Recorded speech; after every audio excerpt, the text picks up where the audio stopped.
Everyone, मैं हूं अंजलि और आप देख रहे हैं न्यूज़ 18 हिंदी ओरिजिनल्स। हर सेक्टर में भारतीय महिलाएं लगातार बुलंदियां छू रही हैं। ऐसा कोई काम नहीं है जहां महिलाएं अपनी किस्मत ना आजमा रही हों।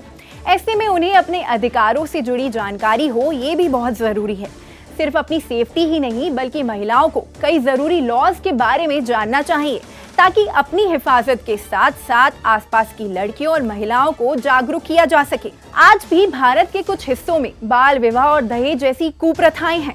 वहीं आज भी कई घरों में महिलाओं को घरेलू हिंसा का सामना करना पड़ता है। ऐसे में अगर आपको ये पता हो कि आप कानूनी तौर पर इन चीजों से कैसे निपट सकते हैं, यानी कैसे बच सकते हैं या किसी को कैसे बचा सकते हैं, तो आपका काम आसान होगा। पुरुष भी अपने घर पर अपनी बहन, बहू, बेटी को इन कानूनों के बारे में बता सकते हैं और जागरूक कर सकते हैं।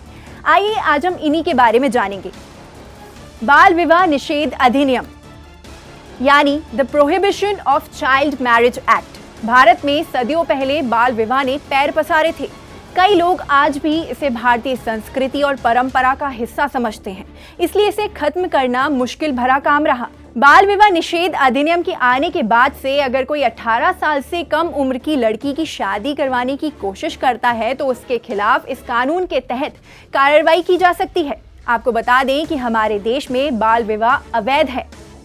दहेज निषेध अधिनियम 1961, इसे अंग्रेजी में द डाउरी प्रोहिबिशन एक्ट कहते हैं। इस अधिनियम के मुताबिक दहेज प्रथा यानी दहेज देना या लेना दंडनीय है। दहेज अक्सर दूल्हे या उसके परिवार द्वारा दुल्हन और उसके परिवार से लिया जाता है।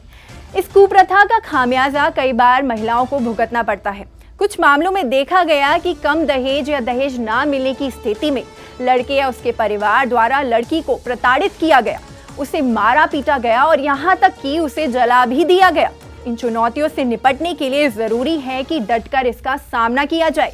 मातृत्व लाभ अधिनियम 1861, द मैटरनिटी बेनिफिट एक्ट। ये एक्ट महिलाओं के रोजगार की सुरक्षा करता है और मैटरनिटी बेनिफिट्स का हकदार बनाता है। कोई भी महिला कर्मचारी जिसने 12 महीनों के दौरान कम से कम 80 दिनों तक किसी कंपनी में काम किया है, वो मैटरनिटी बेनिफिट्स ले सकती है। जानकारी के लिए बता दें कि मैटरनिटी बेनिफिट्स में maternity leave, nursing break, medical allowance यानी चिकित्सा भत्ता आदि शामिल होते हैं। घरेलू हिंसा के खिलाफ महिलाओं के क्या अधिकार हैं, ये भी जान लीजिए। कई महिलाएं घरेलू हिंसा की चपेट में आ जाती हैं। बता दें कि ऐसे मामलों में महिलाओं को पुलिस स्टेशन में शिकायत दर्ज करने का पूरा हक होता है।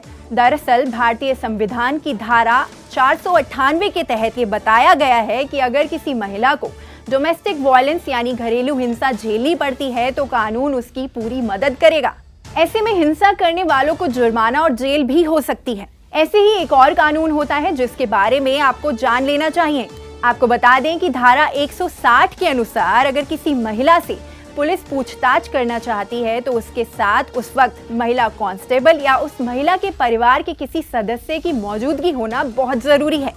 अब आप हमें कमेंट सेक्शन में बताएं कि आपको इनमें से किन अधिकारों के बारे में पहले से ही पता था। साथ ही हमें ये भी बताएं कि आप कौन कौन से टॉपिक्स पर हमसे जानकारी हासिल करना चाहते हैं और इस वीडियो को शेयर और लाइक करना ना भूलें।